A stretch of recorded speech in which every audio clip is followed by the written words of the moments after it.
सातुड़ी तीज, कजरी तीज, कजली तीज, बड़ी तीज के दिन जरूर पढ़ें यह पौराणिक व्रत कथा। एक साहूकार था, उसके 7 बेटे थे। उसका सबसे छोटा बेटा अपाहिज था। वह रोजाना एक वेश्या के पास जाता था। उसकी पत्नी बहुत पतिव्रता थी। खुद उसके कंधे पर बैठाकर वेश्या के यहाँ ले जाती थी। बहुत गरीब थी। जेठानियों के पास काम करके अपना गुजारा करती थी। भाद्रपद के महीने में कजली तीज के दिन सभी ने तीज माता के व्रत और पूजा के लिए सातू बनाए। छोटी बहू गरीब थी।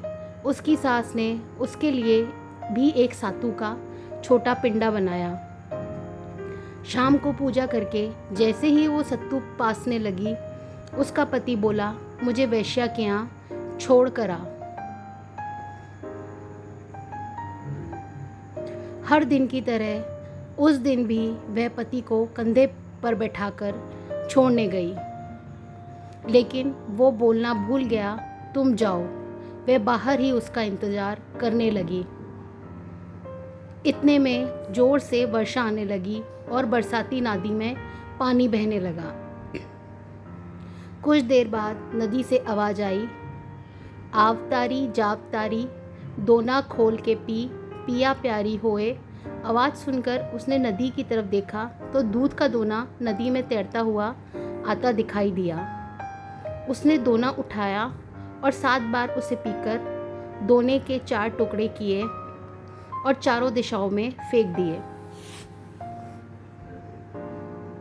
उधर तीज माता की कृपा से वेश्या अपना सारा धन उसके पति को वापस देकर सदा के लिए वहाँ से चली गई।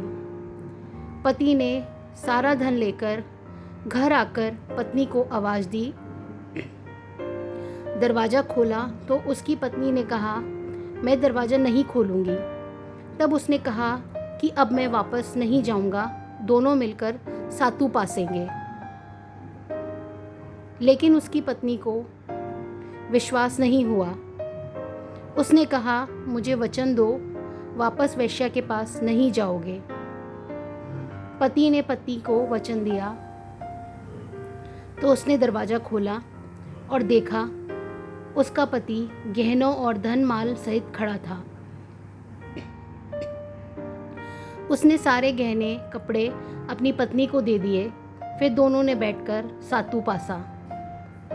सुबह जब जेठानी के यहाँ काम करने नहीं गई तो बच्चे बुलाने आए, काकी चलो, सारा काम पड़ा है। उसने कहा, अब तो मुझ पर तीज माता की पूरी कृपा है, अब मैं काम करने नहीं आऊँगी। बच्चों ने जाकर माँ को बताया, आज से काकी काम करने नहीं आएगी, उन पर तीज माता की कृपा हुई है। वह नए नए कपड़े गहने पहनकर बैठी हैं और काका जी भी घर पर बैठे हैं। सभी लोग बहुत खुश हुए। हे तीज माता, जैसे आप उस पर प्रसन्न हुई, वैसे ही सब पर प्रसन्न होना, सबके दुख दूर करना।